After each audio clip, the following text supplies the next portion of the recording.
Hi, welcome to daring സൂര്യ. ഇന്ന് ഞാനിവിടെ പറയാൻ പോകുന്നത് എൻ്റെ ലൈഫിൽ നടന്നിട്ടുള്ള ഒരു പ്രേത അനുഭവമാണ്. ഈ വീഡിയോ നിങ്ങൾ ഹെഡ്ഫോൺ വെച്ച് കണ്ണുകൾ അടച്ച് ഞാൻ ഈ പറയുന്ന കാര്യങ്ങൾ ഇമാജിൻ ചെയ്തുകൊണ്ട് തന്നെ കേട്ടു നോക്കൂ. ഈ സംഭവം നടന്നത് ഗോസ്റ്റ് ഹണ്ടിങ് വീഡിയോ എടുക്കുവാൻ വേണ്ടി തമിഴ്നാട്ടിലെ ഒരു ഗ്രാമത്തിലെ ഒരു പഴയ ശ്മശാനത്തിൽ രാത്രി വീഡിയോ എടുക്കാൻ വേണ്ടി പോയ സമയത്ത് അവിടെ വെച്ചുണ്ടായ ഒരു അനുഭവമാണ് ഞാൻ ഇന്ന് ഷെയർ ചെയ്യാൻ പോകുന്നത്.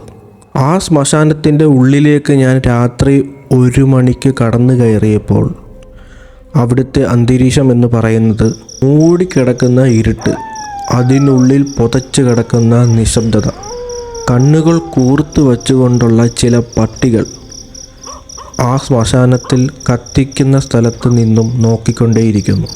നിരവധിയധികം പഴയ ശവക്കല്ലറുകൾ, അതിൽ ചിലത് പൊട്ടി തകർന്നു കിടക്കുന്ന കല്ലുകൾ, ശവക്കല്ലറിയുടെ ഉള്ളിൽ നിന്നും മുളച്ചു വന്ന ചില ചെടികൾ, ഇവയൊക്കെയാണ് അവിടുത്തെ അന്തരീക്ഷം. ഞാൻ അവിടെ വീഡിയോ എടുത്തുകൊണ്ടിരുന്നപ്പോൾ തന്നെ നിരവധിയധികം സംഭവങ്ങൾ അവിടെ നടന്നായിരുന്നു. അവിടെ ഞാൻ പോയത് തന്നെ ഒരു ഫുഡ് ചാലഞ്ചായിരുന്നു. ശ്മശാനത്തിൽ വച്ച് ഒരു ബിരിയാണി കഴിക്കുന്ന വീഡിയോ ആയിരുന്നു എൻ്റെ ഉദ്ദേശം. ആ വീഡിയോ എടുക്കുകയും ചെയ്തു. ആ കഴിക്കുന്ന സമയത്ത് അവിടെ നടന്ന സംഭവങ്ങളെല്ലാം തന്നെ ഈ ഡെയറിങ് സൂര്യ യൂട്യൂബ് ചാനലുണ്ട്, ലിങ്ക് ഞാൻ ഡിസ്ക്രിപ്ഷനിൽ കൊടുത്തിരിക്കുക. നമ്മുടെ കഥ ഇനിയാണ് തുടങ്ങുന്നത്. ഈ ശ്മശാനത്തിൽ വച്ച് തന്നെ ബിരിയാണി കഴിച്ചതിന് ശേഷം എൻ്റെ ഒരു സുഹൃത്ത്, ആ നാട്ടിൽ തന്നെയുള്ള എൻ്റെ ഒരു സുഹൃത്ത് എന്നെ അവിടെ നിന്നും പിക്ക് ചെയ്ത് ബസ് സ്റ്റാൻഡിൽ വിടുവാൻ വേണ്ടി ഞാൻ അവനെ തിരികെ വിളിച്ചു. അവൻ വന്നതിന് ശേഷം ഞാൻ കഴിച്ചതിൻ്റെ ബാക്കിയായിട്ടുള്ള ചില്ലി ചിക്കൻ, എന്നെ വിളിച്ചുകൊണ്ട് പോവാൻ വന്നവൻ ആ ഇറച്ചിയും കഴിച്ചുകൊണ്ട് തന്നെയാണ് പുറത്തോട്ടിറങ്ങിയത്. അതായത് ആ ശ്മശാനത്തിൽ നിന്നും പുറത്തേക്ക് ഇറങ്ങിയത് ആ ഇറച്ചി കഴിച്ചുകൊണ്ട് തന്നെയായിരുന്നു. അവിടെയാണ് ഇതിൻ്റെ എല്ലാത്തിൻ്റെയും തുടക്കം. പുറത്ത് വന്നതിന് ശേഷം കൈകൾ കഴുകി ഞങ്ങൾ അവിടുന്ന് വണ്ടിയെടുത്ത് ഈ സുഹൃത്ത് എന്നെ ബസ് സ്റ്റാൻഡിലാക്കി. സമയം ഏകദേശം 2-നും 3-നും മധ്യേ. ഇവൻ എന്നെ അവിടെ ആക്കിയതിന് ശേഷം അവൻ വണ്ടിയെടുത്ത് തിരികെ പോവുകയായിരുന്നു. പൂരിരുട്ടിൽ ഇവൻ്റെ വണ്ടിയുടെ വെളിച്ചം മാത്രമേ ഉള്ളായിരുന്നു. അവൻ അങ്ങനെ പോയിക്കൊണ്ടിരുന്ന സമയത്ത് പെട്ടെന്ന് ഇവൻ എന്തോ ശ്രദ്ധയിൽപ്പെട്ടിട്ട് വണ്ടി നിർത്തുകയും അതെന്തായിരിക്കും എന്നുള്ളത് ശ്രദ്ധിച്ച് നോക്കിയപ്പോഴാണ് റോഡിൻ്റെ ഒരു സൈഡിലായിട്ട് ഒരു വലിയ സൈസുള്ള ഒരു പന്നി, അതും ഗർഭിണിയായിട്ടുള്ള ഒരു പന്നി. അത് വെറും ഒരു പന്നിയല്ലേ, അതിനെ കണ്ടിട്ട് എന്തിനാണ് ഇവന് ഇത്രയും ഭയക്കുന്നതെന്ന് നിങ്ങൾക്ക് തോന്നും. പക്ഷേ അവൻ്റെ ആ ഒരു ഗ്രാമത്തിൽ പന്നി എന്ന് പറയുന്ന ഒരു ജീവിയേ ഇല്ല.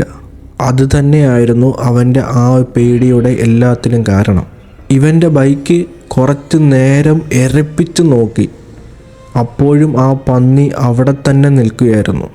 സാധാരണ ഒരു മനുഷ്യൻ്റെ ചലനം കണ്ടാൽ പോലും അവിടുന്ന് ഓടുന്ന ജീവികളിൽ ഒന്നാണ് ഈ പന്നി.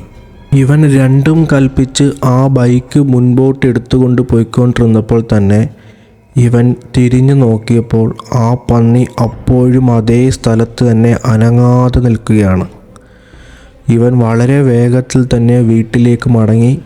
വീട്ടിൻ്റെ സൈഡിൽ തന്നെ ബൈക്ക് നിർത്തി ഷീറ്റിട്ട് മൂടിയതിന് ശേഷം വീടിൻ്റെ അകത്തോട്ട് കയറുവാൻ നേരമാണ് ആ സംഭവം നടന്നത്. കുറേയധികം പശുക്കൾ അലറിക്കൊണ്ട് ഒരു ദിശയിലോട്ട് ഓടുന്നു. ഇവൻ എന്താന്നുള്ള രീതിയിൽ എത്തി നോക്കിയപ്പോഴാണ് കറുത്ത ഇരുണ്ട കളറിലെ ഒരു പ്രേതം റോഡിൻ്റെ നടുക്ക് കുത്തിയിരുന്നു കൊണ്ട് കൈ താഴെ കുത്തി വച്ചിട്ട് തല കുനിച്ചിരിക്കുന്നു. ഇവൻ ഇത് കണ്ട ഉടനെ തന്നെ മൊബൈൽ ഫോൺ കയ്യിലെടുത്ത് അതിൻ്റെ ഫോട്ടോ എടുക്കുവാൻ ശ്രമിച്ചു. ആ സമയത്ത് ഇവൻ്റെ മൊബൈൽ ഫോൺ സ്റ്റക്കായിട്ട് ഹാങ്ങായി നിൽക്കുകയായിരുന്നു. ഇവൻ രണ്ടും കൽപ്പിച്ച് അതേ ഫേസിൽ വച്ച് തന്നെ സ്ക്രീൻഷോട്ട് എടുത്തു. അതാണ് ഇപ്പോൾ നിങ്ങൾ കണ്ടുകൊണ്ടിരിക്കുന്ന ആ ഫോട്ടോ.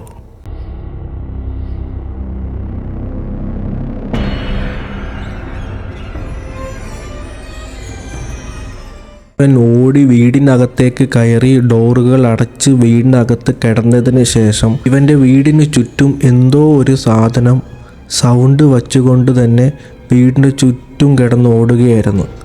അന്നത്തെ രാത്രി ഇവൻ ഒരു സെക്കൻഡ് പോലും കണ്ണടച്ചിട്ടില്ല. ഇതുപോലെയുള്ള പ്രേതക്കഥകളുമായി വീണ്ടും വരുന്നതുവരെ stay tune and stay safe.